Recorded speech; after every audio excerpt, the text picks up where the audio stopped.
Hey, how's it going? Today inside the studio, on my day of play, we had 5 conversations, and it started off with HR McMaster, the former White House security advisor. God, what a great book he's got out right now. And it's very revealing, but at the same time, it's one of those books that's also a pump-me-up. Then we spent some time with police officer Jose Selvera from Houston, Texas. There's a new documentary on A&E called The Chicano Squad. Absolutely brilliantly done. And then we were off to BB Alston, who is brilliant at bringing stories together for young adults. Lauren Lapkus, a comedian and actress. She's got a podcast. It's called Haunting. And ooh, it's about sharing scary stories. Halloween can be every day. And finally, we hooked up with Chris Kinnon from the group Lions In The Stree. If you love the sound of some good rock, you need to be looking up this guy's music. This is my day of play. Everything 100%, no edits. It's exactly how it played out inside the studio, because sometimes I believe you need to experience what's really going on behind the curtain. And Arrow does great interviews, and I'm not just saying that because he could probably hear me. Well, I'm always grateful. Thank you so much. Of course, Arrow. Come on. Come on. And he's a good guy, too. Arrow, you'll have till just before 20 here is HR McMaster. Good morning, sir. How are you doing today? Great. How are you doing? Good to be with you. Dude, you have no idea how excited I am to speak with you, because I believe in sharing history, and I see you in this book as a historian more than anything else, because you have documented something that we have all lived, but you were up close and personal. Oh, well, thanks. It means a lot to me. I mean, I really felt as a historian, as someone who was trained in history at the University of North Carolina. Hey, I thought it was my duty to tell the story, and it's kind of I used to when I was national security advisor, I used to really enjoy bringing friends and family to the White House for tours. So, At War with Ourselves is a little bit of a tour of the White House, for readers who I hope will understand better. Hey, what the heck does a national security advisor do? What is it like to serve a president, and what's it like to serve President Trump in particular? Well, sir, I think the title itself describes what's going on in this nation. I believe we're all at war with ourselves, because there is so much division in just our families and friendships, and a book like this is going to help pace things back together. Hey, I hope so. That's what I really hope for. And At War with Ourselves is a theme through the book, and of course, this division, right? This vitriol, and people, allowing partisan politics to infect their relationships and everything. I mean, one of the themes in the book is, hey, that's not only just bad for, our psyches, it's bad for governance, and I hope that this book will help us just, get over it, begin to restore our confidence in our common identity as Americans, and restore our confidence in our democratic processes and institutions. Because, if we just began conversations, can you imagine if we just began them with, hey, what can we agree on? Right. We could get a heck of a lot done. Right. You open the book with a dedication for our grandchildren. I'm going to be selfish, because I'm going to think that you were thinking about us as well, for my grandchildren as well. It's for as a generation, as a nation. This is for our grandchildren. Hey, thank you so much for that. I mean, thanks for picking up on that. That's exactly what I meant. And of course, it's meant to allude to our responsibility, to future generations, to take kind of the longer term view. And, for politicians, I think what that means is stop trying to score partisan political points in a way that compromises our principles, but for all Americans, we can't wait for the political class to do that, right? We all have a role in coming together if there are problems in our nation, hey, let's roll up our sleeves and get to it. One of the things that bothers me about, these kind of postmodernist, critical theories, whatever you want to call them, neo-Marxist theories that have been all the rage on college campuses, and you see the result of that is that, it robs people of agency. It tells them, hey, the system's against you, the whole system, you have to tear down the whole system. No, hey, we can build a better future. And, if you rob young people of agency, what do you leave them with? You leave them with the toxic combination of anger and resignation. Mm-hmm. And so what I'm hoping, readers will get from the book is that, hey, yeah, Donald Trump, he's offensive. Donald Trump is disruptive, but he wasn't always wrong, and there's a lot of Washington that needs to be disrupted. And so I'm hoping, that the story will paint a more complex picture than you tend to see like on cable news networks, for example. I was going to bring up the part, and I want listeners to understand, this is not just it's not a bash Trump book, that you really do put out some positive things in here. This is a step through experience that listeners need to understand. And they, as business leaders and employees, can learn from this, because we all have those people that are narcissistic inside their businesses. Yeah, right. I mean, I was in the Army for 33 years when I got my first assignment in Washington, right? And as national security advisor, I'd never even been assigned the Pentagon. But, we all have had difficult bosses, right? And Donald Trump was not an easy boss. Everybody knows that. But I realized it was my job to do the best I could to serve him. But also I was okay with, when I was done, I was going to be done. I didn't take the job to get like another job or a promotion. I recognized, and I think this is critical, especially for those who are in government service, right? The job is bigger than any one of us. and so what I hope comes through in the book is that, hey, it's a privilege to serve. There are tremendous rewards of service. I think some people, they're expecting me to complain about, being a national security advisor. Hey, that's a great job.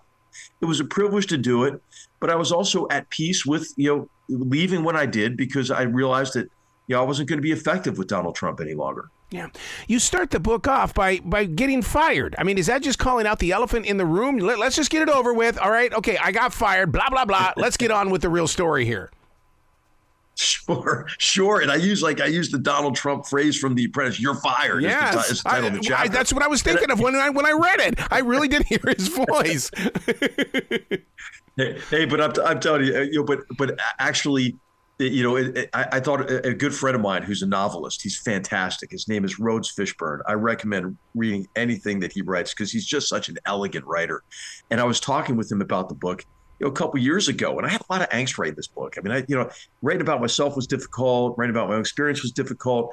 And then also, I deal with personalities and relationship, and I want to be fair. Like, I had no axe to grind, so that was creating a lot of anxiety. And my friend Rhodes said, "Hey, you need to just start at the end, right? Put the end at the beginning, and then the reader will be wondering, like, okay, well, why did he get fired? Like, why? How did this happen?" And so, not that this is, hey, believe me, I'm not comparing myself to Steinbeck at all. But remember in The Grapes of Wrath, when the opening scene, when the farm is getting repossessed.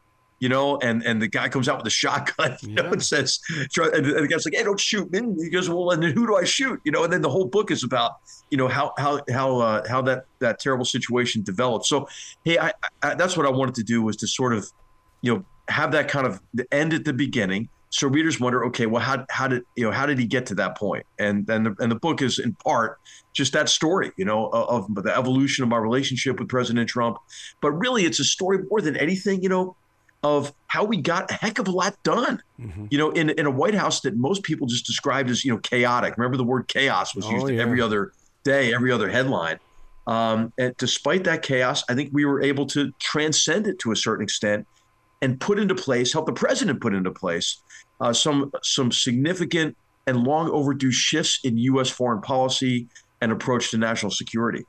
Those 4 years of chaos put me on a completely different path, in the way that I thought, okay, we all have chaos. I'm going to have controlled chaos, and I will be in control, even though it is going to look like it's falling apart. I learned so much from everything that took place. But the thing is, though, is that you were that one player on a chessboard that people were always wanting to attack. Oh, my God, dude, how did you find calm and focus?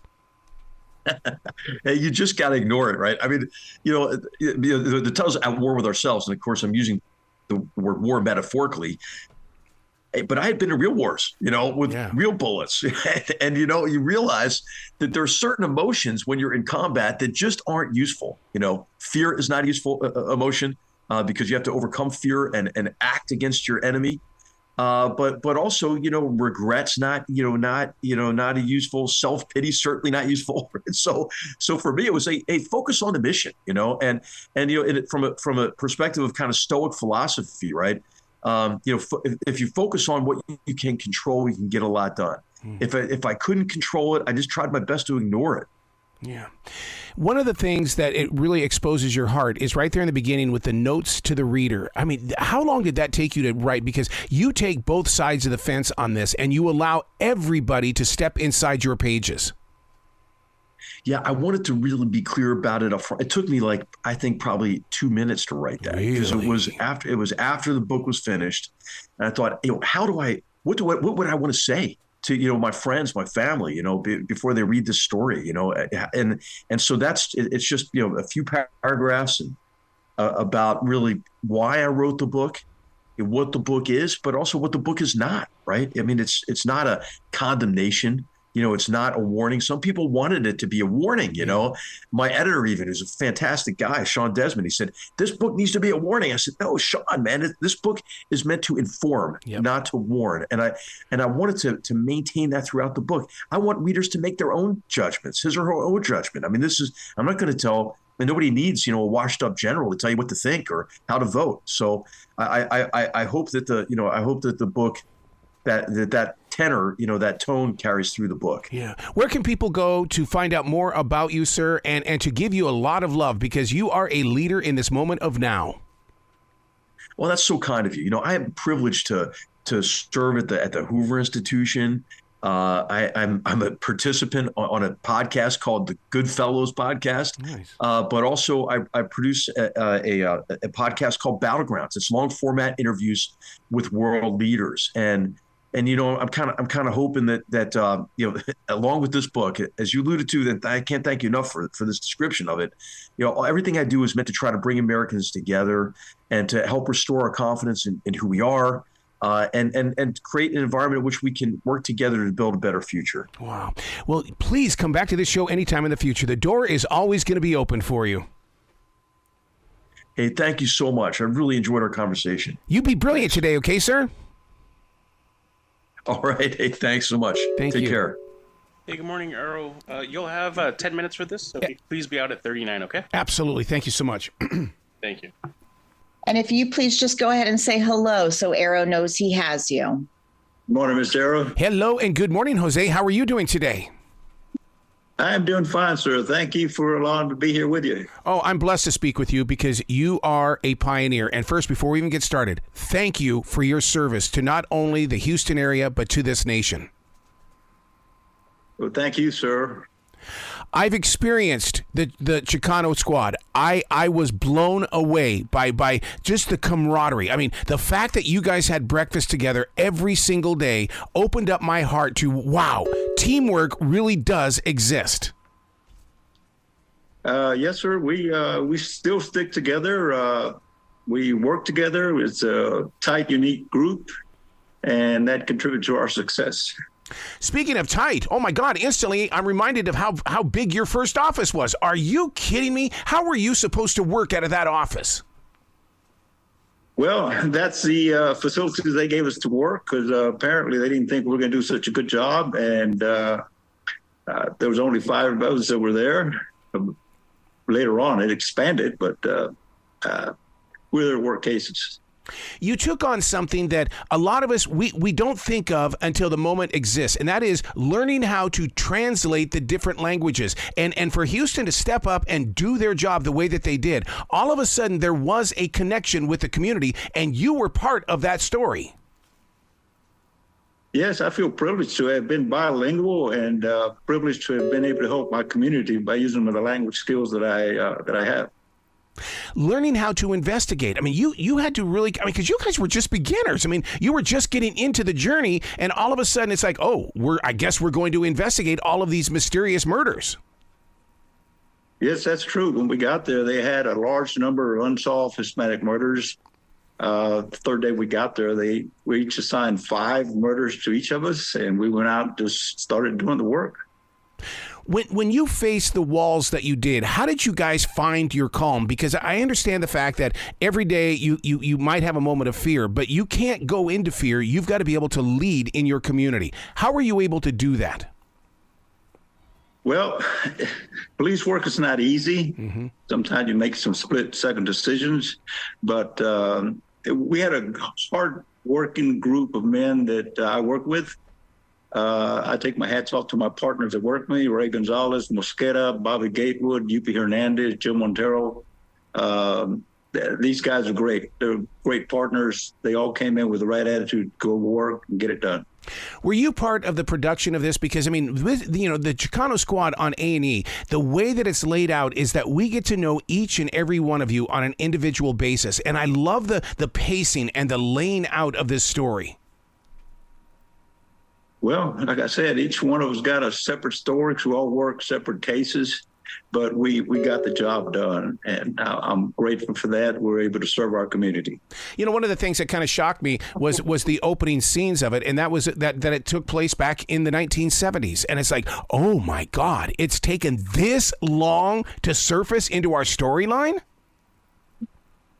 Well, we have to give thanks to my son who worked hard behind the scenes to get that done, and also our community that recognized the good work we did. We just met with Mayor John Whitmire last week, presented with a proclamation after 40 years of service, and also got to meet our new Houston Police Chief, Noe Diaz, who I think will be a fine, outstanding chief for us. We get to meet your son inside this documentary, which I thought was very fascinating, because that, to me, once again, it's the camaraderie, it's the family spirit. Yes, sir, that's right, sir. Like I said, I take my hat off to the original guys that I worked with.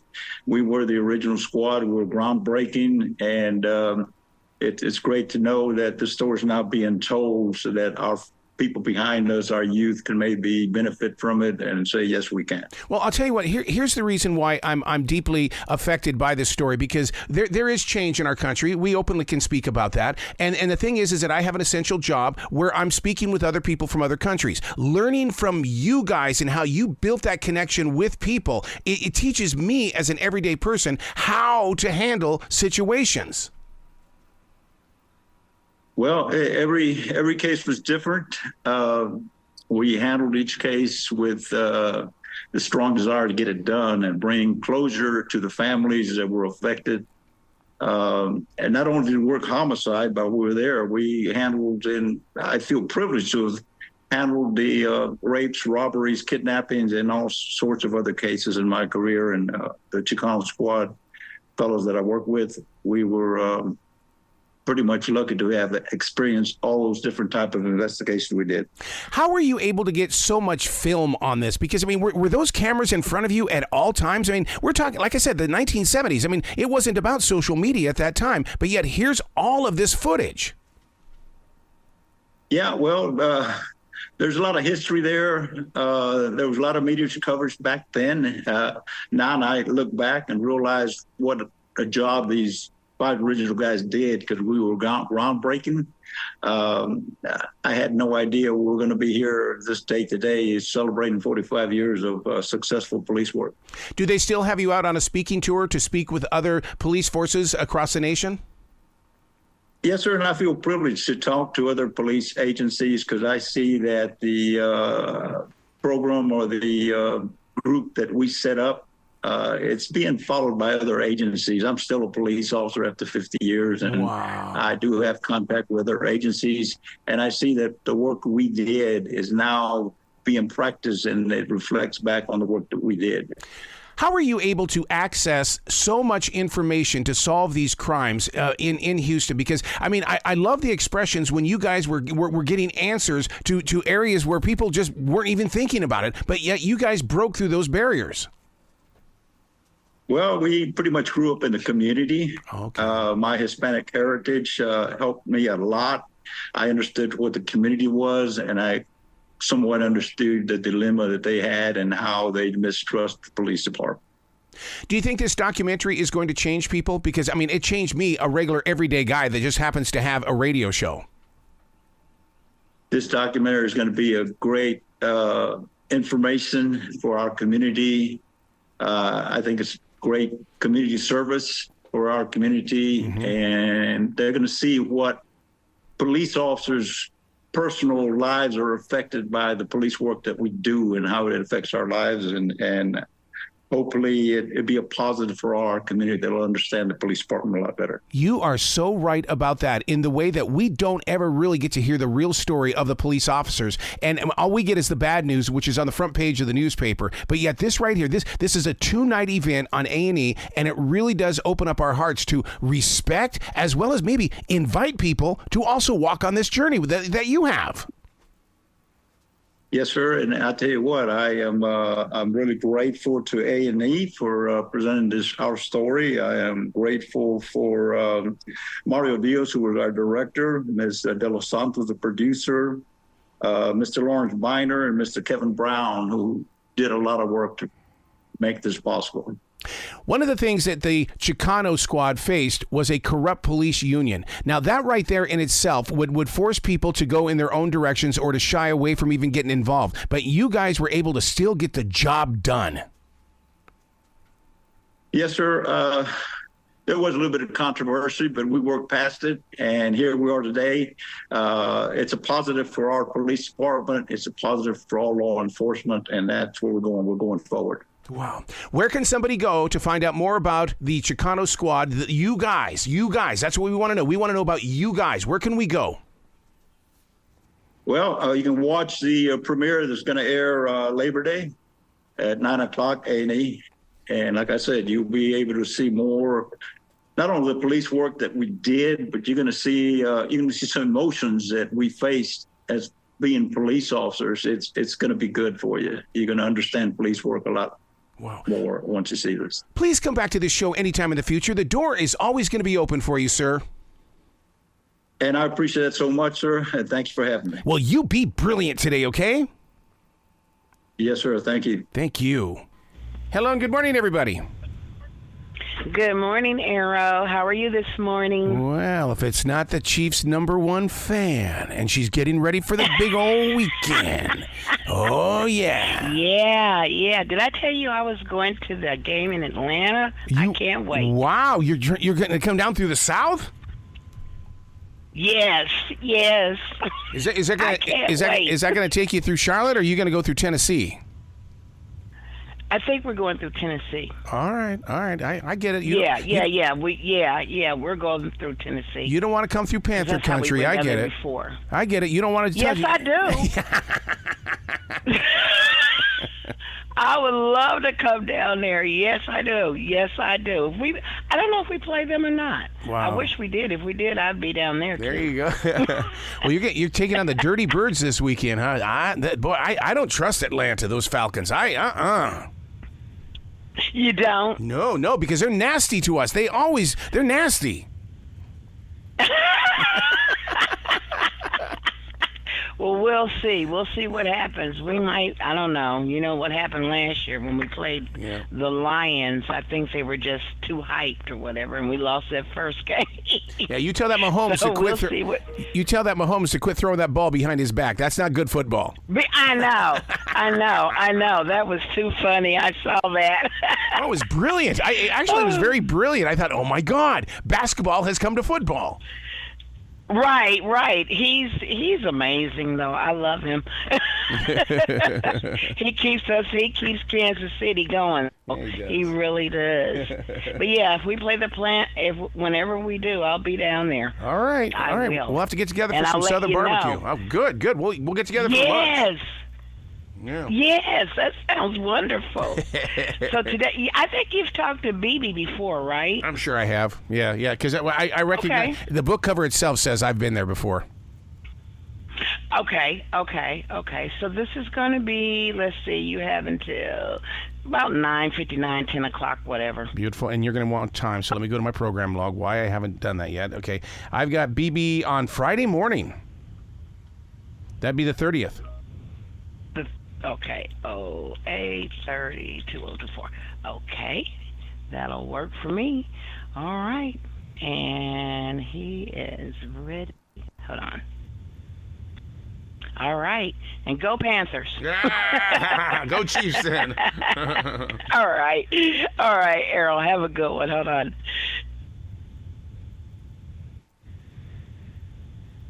And we've been joined by Errol Collins. Hello and good morning, BB. How are you doing today? How's it going? Absolutely fantastic. Very excited to talk with you because you just have this way of creating amazing stories, not just for the young adult readers, but even me, the adult. I mean, this book is really for everybody. Oh, man, I appreciate that. To get into that space, though, I mean, what do you do with your disciplines as a writer in order to speak with a lot of people who just want that moment of escapism? Honestly, I just try to write the best book I can. I try to keep, being around kids, kind of keep that kind of childlike joy and wonder about you, and that kind of keeps you feeling young. When you feel young, you can write, kind of fun stuff. So that's my only thing I can say on that. Well, let's talk about this book cover. This is Hollywood. I mean, this book cover itself. I want bookstores to not just put it on the shelf. I want them to turn it so we can see the book and go, "Whoa, what is this all about?" Yeah, we got really lucky with the book covers, man. We got two great artists, one here in the United States and then one internationally. She's based out of the UK, and they make this the most beautiful covers. They're really eye catching, and we couldn't have got more lucky. I'm really grateful. So when you have a character like Amari and you marginalize Amari, how, what I love about this is that everybody can relate with it. It's like, oh, this book could be about me. Yeah, definitely. I think, with Amari, she's constantly in situations where she's kind of like the other. And I think we've all been, everybody's been in a situation where they weren't like the people around them. But you walk in a room like, man, I'm kind of different than everybody else here, you know? Yep. And I think that's just a little experience everybody has. And so I think just kind of showing how she deals with that and how she goes through that and learns to find her voice and her self-confidence. I think it's a powerful story. Definitely something powerful for kids to see and learn. So I think I think it's just great for sure. And it's coming out at such a perfect time because school is back in session and so many students are going into new schools or they're in new classrooms and they need something like an Amari for them to say, this is my image. I mean, I see how she's working through the troubles and growing up and fighting different things. I can be this way as well. I mean, the release of this book is perfect timing. Yeah, absolutely. You got kids going into new schools. You got, and honestly, that whole age group, that kind of middle grade age group, elementary school and middle schoolers, they're kind of finding their foot in life, honestly, right? They're trying to step out of their parents' safe little world they kind of created for them when they was a little kid, and they're forming their own thoughts, their own opinions, and so. I think that's why fantasy books are so exciting for those. Because, who knows what's out there in the real world, and that's kind of a fun way to explore is reading through fantasy books. So that's one of the reasons I like them. I wish you could be a fly on the wall at my essential job when I get to talk with these young adults, and when I tell them that I'm going to share a conversation with BB Alston, you should see their eyes. They know you. It's like they just expect great things from you. Do you get to see that with their eyes as just huge? Yeah, having younger readers is probably the best age. I know probably other type of others might disagree and say that others are the best, but I think kid readers are probably the best. They're the most genuine. They get the most excited. They send you these amazing letters and emails and messages, and so I love them. They're amazing. And you're so down to earth, BB, in the way that you're not afraid to bring up racism, classism, as well as prejudice. I mean, you're giving them their world, but in book form. Yeah, absolutely. I think, like we were saying, the idea of otherness is something we've all experienced. We see it play out in our everyday lives and as adults, right? You see it in like class and religion and political beliefs. There's so many things that divide us, and so. I think learning to treat people who are different than us, that's one of the big lessons I hope they get from the book, is to treat people who are different. They're still people, right? There's still things about them that make them human and worth loving and getting to know.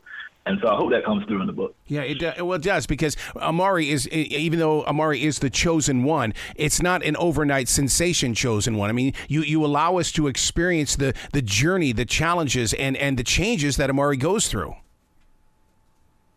Yeah, absolutely. I think that's what makes any book fun is seeing the journey, right? Seeing where they started when she's kind of this insecure girl who's down on herself, and doesn't not quite know where she fits in the world, and then see how she gets to the end of the book and the end of the series, and she's like, she found her voice and she found her confidence.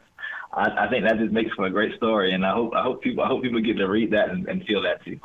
And with you being a part of a trilogy like this, was this something that you saw from day one, or did you have to use great continuity in the way of saying, I've got to make this work, it's all got to balance out, oh man, I've got to go back and read my first two books?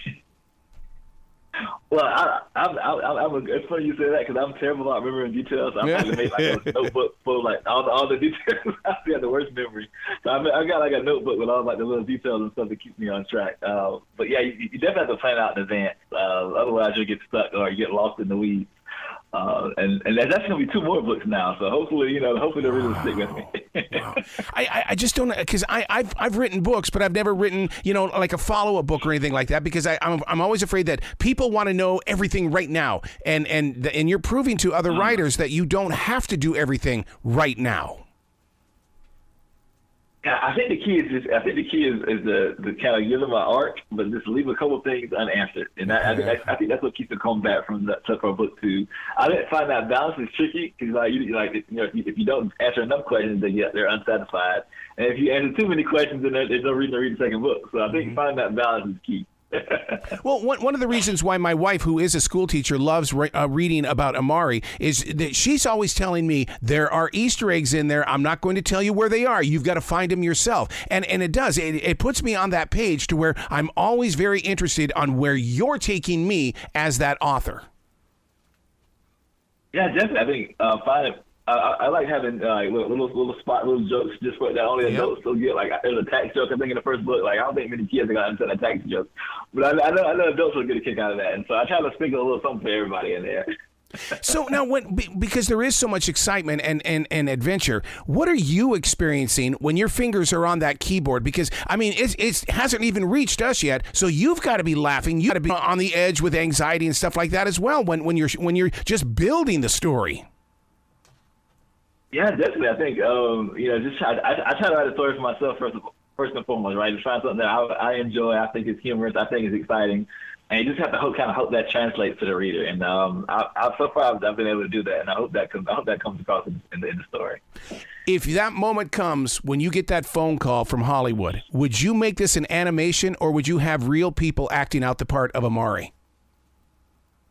Well, that's funny because Universal has the rights right now, and I know they want to do a live action, but I'm totally open to animation. I think it'll be amazing in animation. So this is actually going to be a big year as far as movie plans. So hopefully we'll know something concrete real soon.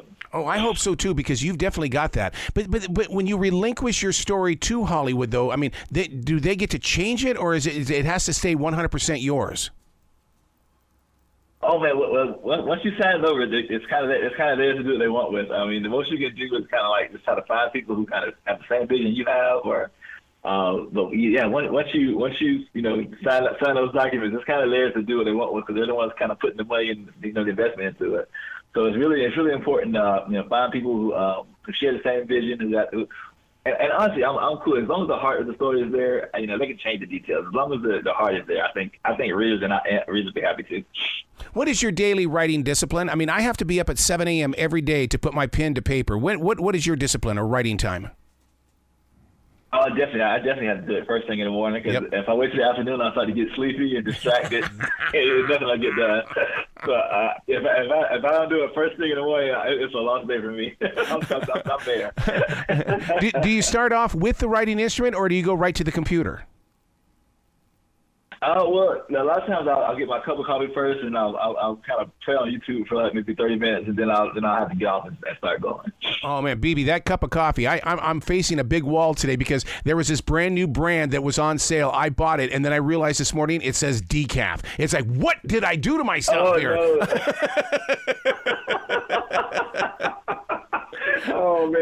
Oh man, I can imagine.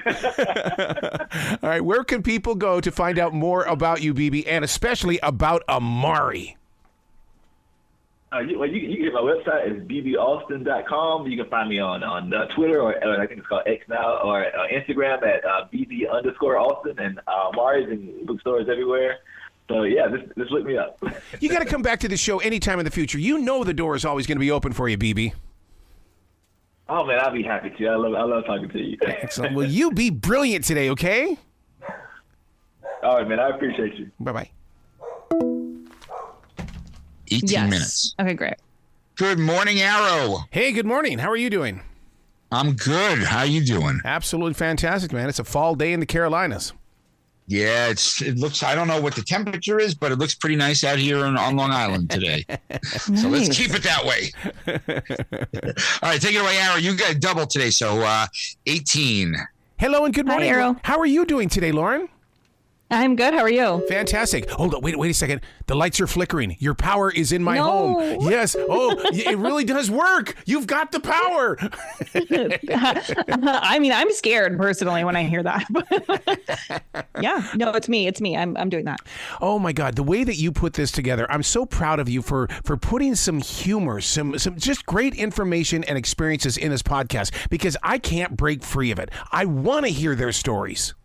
Thank you. It's really fun because I play this character, Teresa, who's a dead influencer, and she's, stuck between worlds in the afterlife, and she's trying to get to heaven and get to have some peace. But in the meantime, she has to host this podcast. And so it has like a really fun, levity to it. But also all the stories are real people calling in, telling their real ghost stories that happened to them. That part is completely not scripted, and it's all true. So it's a nice mixture of fun and scary. Well, I truly believe in the paranormal, and it's around us at all times. I mean, I feel like Russell Crowe sometimes in Beautiful Mind, in the way that we're always walking with something, and there's always a playful one, and there's always a nasty little ghost. But we all have them, and that's what I think is the reason why people love this podcast. I think so too. I mean, I think people love to be scared, and they love horror stories and all these things. And also it's relatable because everybody's had some sort of experience. I mean, I know there are skeptics out there who are going to say that has never happened to them. But if you look at things a certain way, you can pretty much imagine that maybe it was a ghost that was connecting with you in that moment. Wouldn't you say that your podcast coming out right now is one of those things that proves that Halloween is every day? You don't have to celebrate it on the 31st. We can do it every day. Yes. And I love that because this podcast was launched in July. And I think that's great. I'm like, people want to be scared all the time. We don't need to wait until only October to be scared. So many of my friends are obsessed with scary stuff, and they watch it and listen to it all year long. You really don't need to wait. These people that put together these true crime series, I think what they're going for is the scare as well. But at least when we tune into yours, it's like, okay, this is going to be great. It's going to be really playful, and it's going to be kind of tempting. I agree. I think, I like a lot of true crime. I mostly will watch like true crime documentaries, but they make me more sad because you're hearing some terrible thing that happened to somebody. And it's just more scary, but it's also lighthearted because it's ghosts. Nothing is physically happening, which is nice. One of the favorite things is on the show, I like the way that you banter in between each little story. It's almost like you're giving your listener an opportunity to break free from the last story. We're going to take you to another one, but first we're going to laugh a little bit. We're going to think a little bit. You're going to play with your voices in the background. And so you're adding humor before we jump back in. Yeah, for me, that's really necessary. I think as a listener of stuff like this, like I need there to be a little bit of a break or something to shake it off. After you hear something that's really scary, you got to let that go a little bit before you jump into another one. So it's a perfect mixture. And my character and my moments are all scripted and written by Aaliyah Welsh, who's this hilarious comedic writer. She's so talented, and she directs the episodes as well.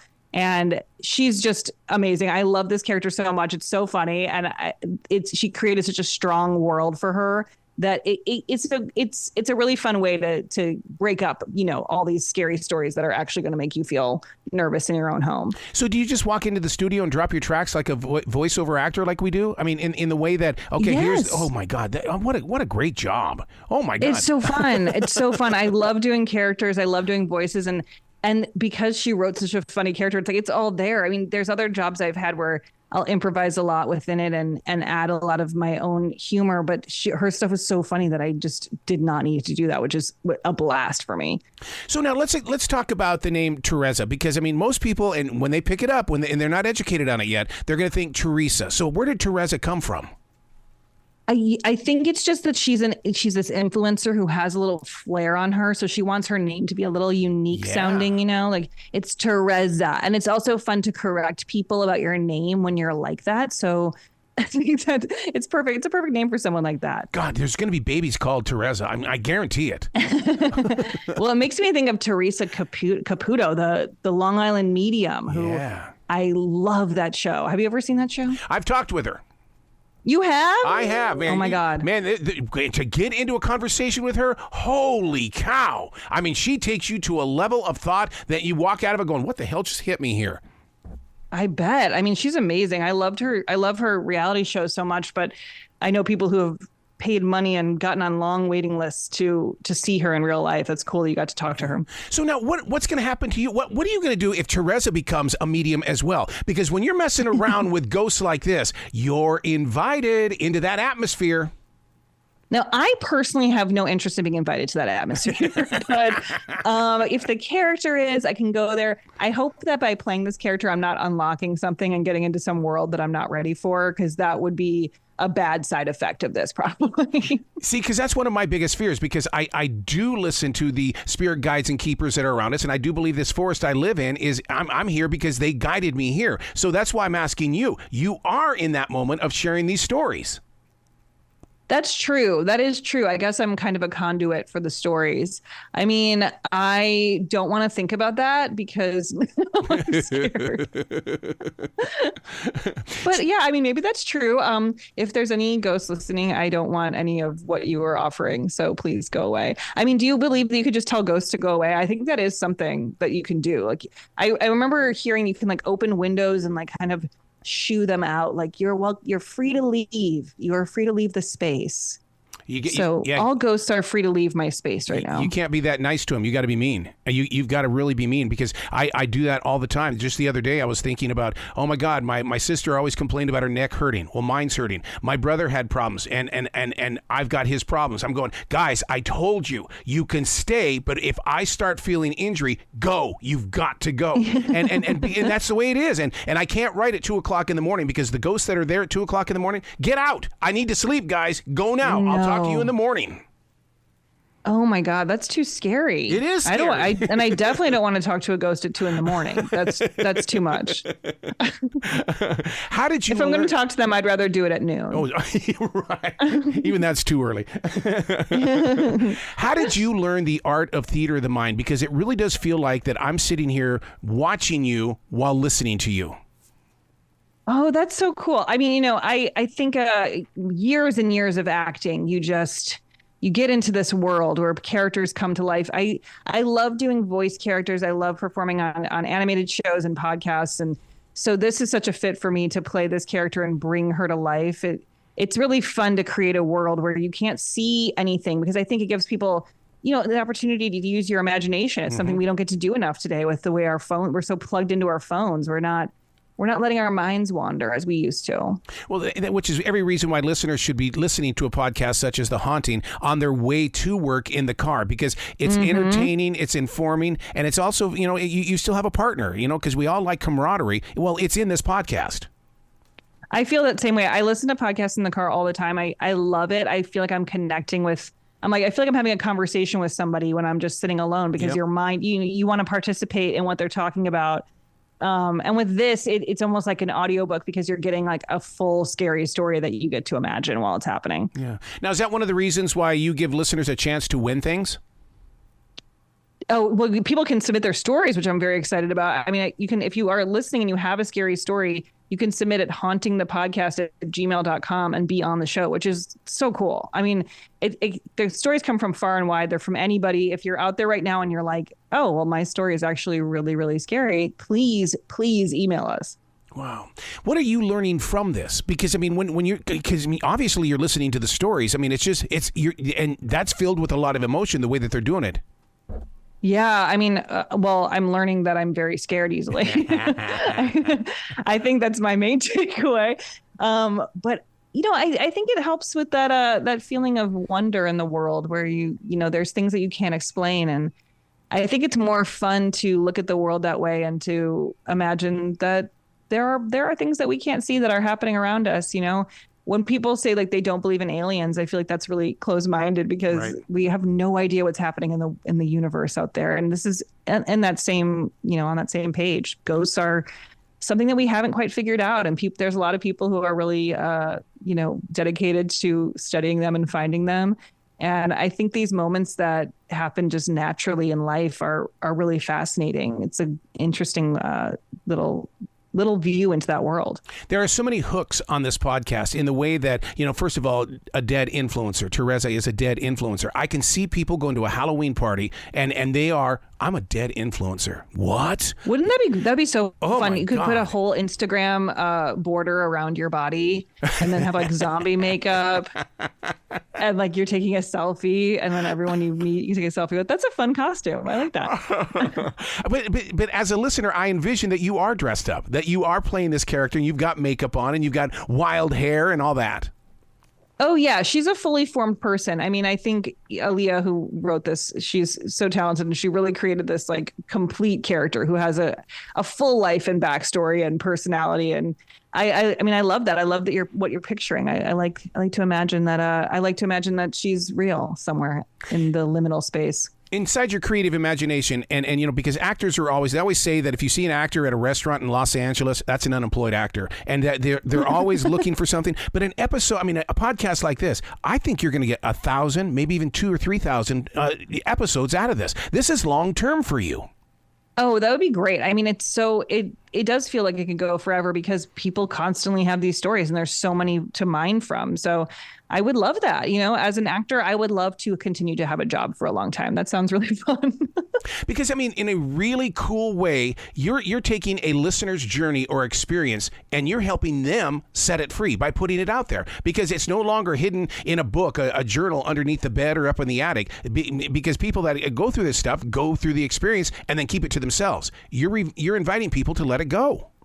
Yeah, I think that's true. I mean, I think it can be really scary to talk about this stuff because you feel like you're inviting more or something. So I think you're right that by sharing it in this way, it kind of sets it free. It also gives it like, you get to have the full life of the story where you tell it from beginning to end and captivate audiences with it and then let it go. I think you're right. I think it's good. It's a good thing to do. It's cathartic.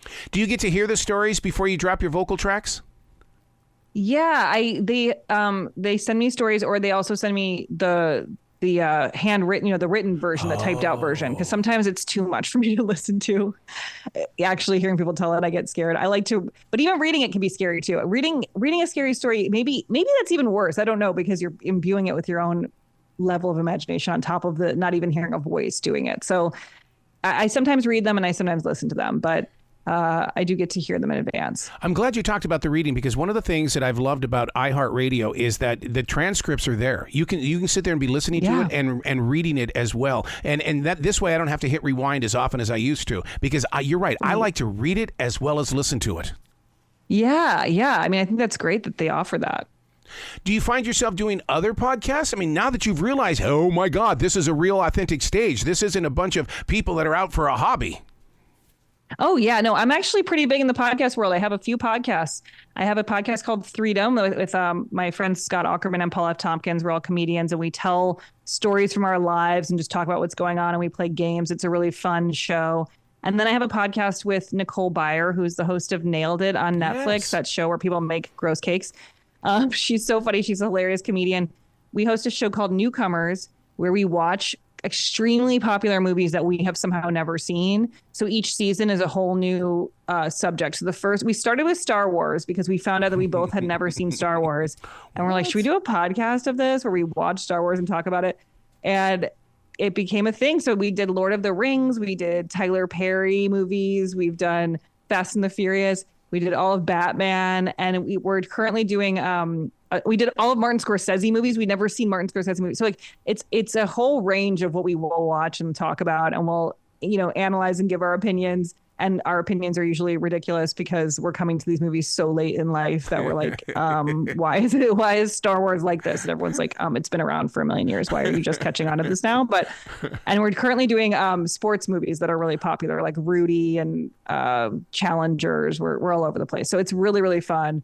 I love the podcast world. It's a great world because you can create as an actor, like you're saying, we're so often waiting for our next job. And this is like a way to create your own art and put it out there without anybody bossing you around or making you wait for them to say yes. So I love doing podcasts. I'm always fascinated with who is listening, because I don't know if you get into the analytics and stuff, but man, when you realize that your second biggest country is India, you're going, well, how can I put my focus on those that are living in India? And then you start looking at, I mean, it just blows me away what the outreach is. I completely agree. It's amazing where you'll see where a listen comes from and that you're like, oh, somebody there is listening to my podcast. That's so cool. And also it's interesting just knowing what your demographic is. You know, when you're doing podcasts, you do ads and like it's based on who's listening. And so I find out like, oh, on this podcast, it's mostly men. On this podcast, it's more women. It's interesting to see. Yeah, and I always have to convince myself that, okay, so today wasn't a good day. If you go by the numbers, you're going to die by the numbers, and you just can't do that. You've just got to keep going, keep pushing forward. No. I barely ever look. I think I don't even know for most of my stuff what's going on. I try not to know. You know, it's like reading the comments. You don't need to read the comments on things. It's not going to be helpful to you. I feel like we should just turn comments off on everything, but that's just me. I'm with you. But see, it seems like everything that you're touching though is something that's going to last a very long time. And I'm gonna be very honest with you. I'm the fourth time of watching Orange Is the New Black, and cool. I cannot get enough of that. And I'm getting the same exact vibe with Haunting. I'm going to start all over. And when I finish it, I've got to go back to the beginning and do it again. Yeah, I mean, they have something in common that they both toe the line between comedy and drama, and like I think that that's something that people loved about Orange Is the New Black is that it's like it'll make you laugh, but it also makes you feel things, and this podcast has that too. Yeah. So, what is it about you that draws you to these stories? Because I mean, you're a magnet. You're pulling these things to you. I don't know what it is, and I'm scared. Oh no! No, I mean, I am drawn to this stuff because I like something that has a little weight to it. It's fun. I love to do big comedy too, but I think that there's something about these stories like it's so grounded while also being, you know, supernatural and a little unreal. There's something so real about hearing a person tell their true story, whether you fully believe it or not. You can go along on the ride. Yeah, because in the things that you have done and continue to do, are you not a medicinal? In other words, it's like we come to you to free ourselves from what we're going through. Yeah, I mean, that's one thing that I really love about doing comedy. I get messages from people where they say like my podcast or a movie that I did like helped them through a really hard time. Yeah. And that means so much to me. I mean, I had somebody come up to me and say that, and it was like a grown man who was crying that a movie that I was in was so helpful for him when he was going through something that was really hard. And that touches me so much. It means so much to me to be able to help people in this way, because it seems so, you know, like it seems just so light and silly that it doesn't mean anything. And I think we, you know, as people, we know that comedy does affect you in a positive way and can help take your mind off hard things. And I think that's a worthy cause. So what is Teresa going to do when you get that phone call from Comic-Con saying, we need you to be at this show? I mean, then I will heed the call. I think it's a matter of figuring out exactly what Teresa looks like, but I would love to figure out that costume. That would be really, really fun. God. Yeah. I mean, I think I need to have really long hair. That's my first thought. But would it be jet black or what would it be? Would it have a streak of gray in it? Because I mean, I just picture her, you know, kind of funny looking, goofy looking, but at the same time, she's got power, and it's in her image that the power comes from.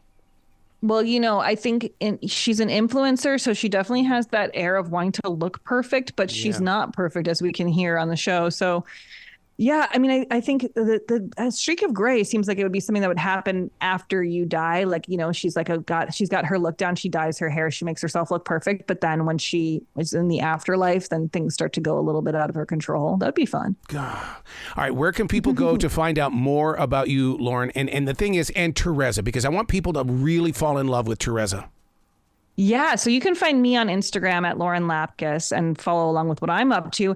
And Teresa, you can listen to on Haunting, which is available on iHeartRadio or anywhere you get your podcasts. So please listen, and please send us your scary stories at hauntingthepodcast@gmail.com. We'll put your story on, and that's a fun opportunity right there. I'm going to have to do that because I'm that guy that will go and write where somebody lost their life, because I'm trying to help them free themselves from that corner.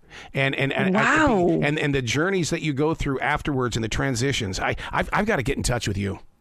Are you serious? I am. This is crazy. I'm very serious. Wow. So you know, tell me more about that. You like go to a specific place where you know something has happened? Yep. You'll see a cross alongside the road. Well, that cross is keeping them there. And I don't remove the cross, but I just go there and I write and I say, speak to me, speak through me. I'm here. Wow. Amazing. And so that's why I like talking with mediums, is because they understand it. They don't think I'm a freak. Yes. Yes. That's so cool. Wow. I'm sure you've had some crazy experiences. Oh, yeah. Oh, yeah. Well, you be brilliant today, okay? Thank you. Have a great day. Thank you. Hey, Chris here. Hey, Chris, it's Errol Collins. How are you doing today? Hey, good, Errol. Doing fantastic. You ready to talk about that new album? Sure am, yeah. Absolutely. I love the idea that you've got it as a title track hit as well as the name of the album. What was the marriage there? What? Because not every song gets to be on the front cover of that album. That's a good point. I think here we just felt that it was the perfect song to express what we're doing with the record. We're moving on. You know, everybody's been through rough times. You just got to keep going, right? We figured that's emblematic of the kind of how we've approached music too, right? So we figured that was a good title as well as kind of the song we wanted people to hear first. Oh my God. And listeners need to understand that when you first listen to it without seeing the video, you're going to get an impression that's going to stay with you. Then you watch the video and you're going, oh my God, look at all those cars. Cars are cool, aren't they? Yes, they are. I mean, that's the apex, I think, of American can do. You know, these guys just out on the weekends, willy-nilly trying, you know, new forms of fuel, new kinds of, you know, engines, just going crazy. And what came out of that? Well, Carroll Shelby and the entire like American muscle car scene, you know, very rock and roll.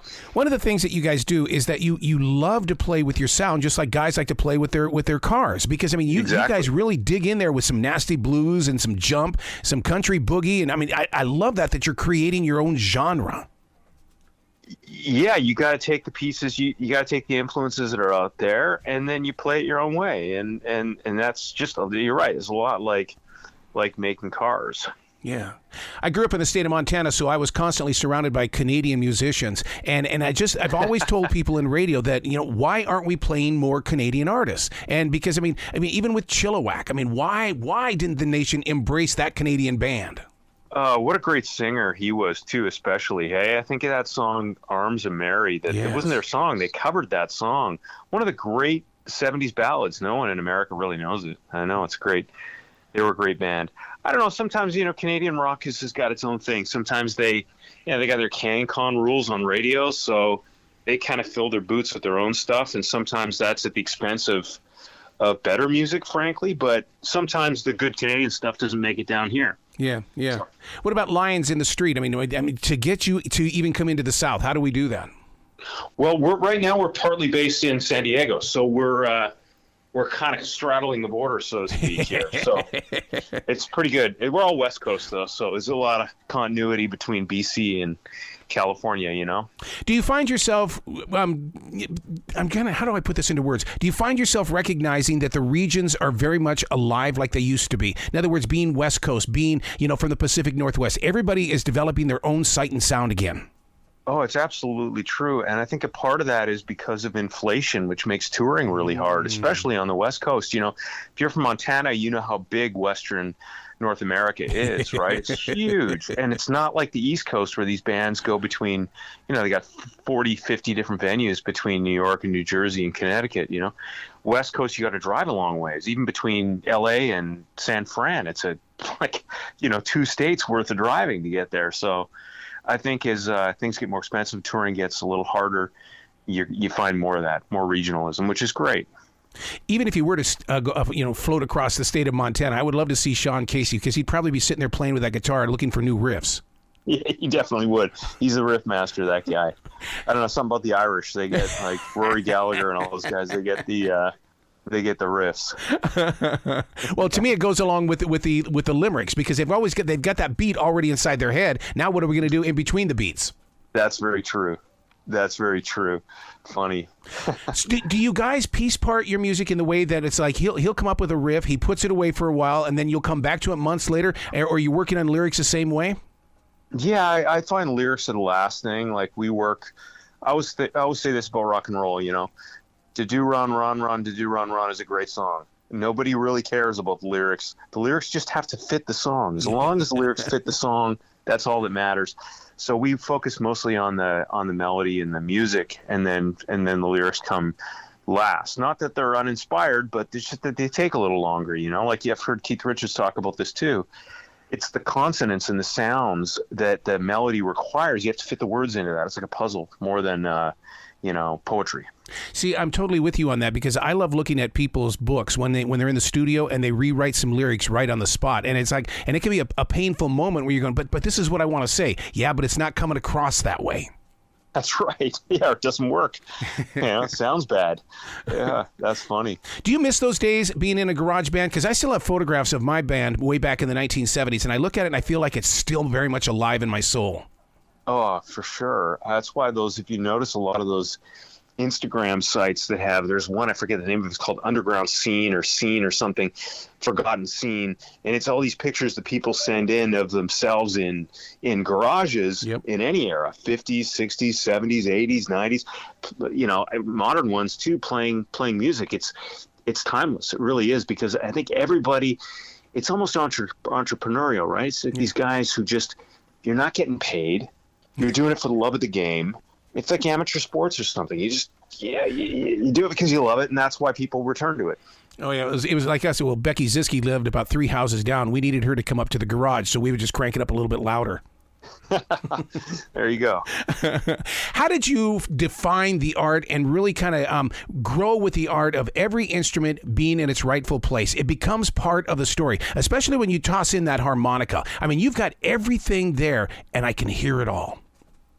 Yeah, that's a lot of that is the mixing is Rick Parker, who's a real talented producer, engineer, who came up with that mix, and he really nailed it. But I think recording, we did it live. We overdubbed the harmonica, and it's really just panning the guitars. Me and Sean play so well together that we just pan the guitars, hard pan them mostly, and then the harp right up the middle. It just kind of all came together. Sometimes there's a certain ineffable magic to it, right? You don't know why it sounds good. It just does. It's like a math equation, Well, but, I think a part of that is just playing a lot. Well, I mean, because when you talk about how it all comes together like that, because right away I'm starting to think of moving along again, and I'm going, holy crap. I mean, the way I hear it and the way that it started with you are two completely different things. Yeah, exactly. Right. That's the studio magic. Precisely. Yeah. Wow. So what were those early days with that song? What did it sound like? It was a riff. Really? Just for Sean. And if you notice that song, it's a vamp. There's no chord change in that song, which is really rare in modern music. I mean, we love chord changes. We got a whole other batch of songs that are kind of Beatles to the Stones, right? We're big into songcraft, but on this one, it was kind of like a Faces vamp. You just stay on one chord and you build around that, and that's its own challenge, right? Because you can't move to a new chord to change things up. You have to change the instrumentation or the arrangement. So we just kind of built from there. We decided that we didn't need a chord change. We just break it down a little in the bridge and then play back up, and it worked great. As a band, is it a bigger goal to get on people's Spotify list? Because I'm a DJ, and that's all I see anymore are Spotify lists. They're not talking about radio. They're talking about their Spotify list. How do you get on that list? That's a good question. I think some of it is pretty corrupt. I mean, that's true. I don't mean Spotify's corrupt, but I just mean that, major labels have a lot of money and a lot of resources to get their artists on those lists. But we found just getting the music out. We ended up on a couple of Joe Bonamassa playlists last week. It's just that people hear the music eventually, and if they like it, they'll put you on their list. I think it's that simple. You just have to hang in there a lot, try to get the word out. One of the things that I've noticed with your music is how much you respect the vocals. I mean, those vocals are such a major part of what's going on. I mean, you've got the instrumentation going on, but then here comes these vocals. It's almost like, hi, welcome to my house. Come on in. I got something to share with you. Yeah, I mean, those... I cut those in my basement. It just goes to show you that a simple SM58 right in with and then, I mean, you never know. As long as you're direct, I find with recording, like there's very little in between the signal, and the voice, you can get pretty good stuff. Now, Creatively speaking, though, I mean, when you're doing it in your basement, that means you're in your own place. That, to me, that transfers over into music. Like, for instance, like when I'm doing a commercial and they've hired me to sell a product, whatever mindset I'm in, that can be sold inside that commercial. So I always want to be upbeat and positive so that the listener can receive that. I like that. I think that makes sense. That's definitely true with vocals. Some of the worst vocals I've ever done were in big studios. Like we used to record at Bryan Adams' studio in Vancouver, which is he's got one of the old Neves from Montserrat, or one of the big studios, and it's just too much pressure. You can't be yourself. You can't relax. And I think there's a lot to be said for home recording. Well, I've always called it the new garage band. I mean, because when you're sitting there in your own home recording, I mean, heck, I bet Dave Matthews would have done the same thing, but because they were down in the basement as well. Yeah, exactly. It's so convenient. You're right about that. And who needs to be paying whatever those studios used to charge, like $2,000, $3,000 a day? Forget it. So are you doing any touring or anything like that? We're working on that. It's tricky now. Like I mentioned, the cost of touring just from inflation is insane. I don't know if you saw the Black Keys canceled their entire North American tour for that reason.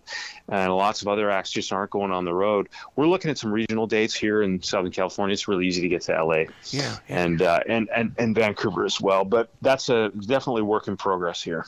One of the things that listeners don't understand is that when it comes to analytics, we've got to get your numbers up and listening, and listeners need to do that. They need to just go and listen to this music. So because a lot of these club owners and a lot of these arenas say, "What's your analytics? Give me the analytics. We'll see if we're going to put you on the tour." That's funny. It's like sports now. Yeah, and it's tough. You've just got to get people to show up, and I receive things from on Facebook all the time, going, "Please go listen to this song. I got to get my numbers up." Yeah, that's kind of too bad in a way. You think of all how many great bands never really sold any records. There's tons of them. NRBQ, no one knows who NRBQ is. Great band. Think of even the Velvet Underground. Even the Guess Who went through that. I mean, that's the reason why they're called the Guess Who. They didn't want anybody to know who they were until it crossed that line. That's pretty cool. I didn't know that. Our old buddy Garth, who's in Vancouver, producer, his dad was Jack Richardson, who did the Guess Who and did a bunch of Bob Seger stuff. So I love both those bands. Absolutely. Where can people go to find out more about the band? And I hope you've got some merchandise, because people over here on the East Coast love wearing band merchandise. We're working on merchandise. It'll all be through our website, mostly at lionsinthestreetband.com. That's the best place they can sign up and get notices from us. And we don't spam people. We only send things out once a couple weeks. And then also we're on all the social sites, which everyone seems to love. Lots of guitar stuff on there on Instagram, for instance. The same Lions in the Street Band. Wow. You got to come back to the show in the future, man. I love it when each time you release a song, we got to talk about it. We got to break it down, and we've got to do things just to keep the word on the street. That sounds awesome. Thanks, Errol. Appreciate that. Excellent. Well, you be brilliant today, okay? Thanks, man. You too. Thank you.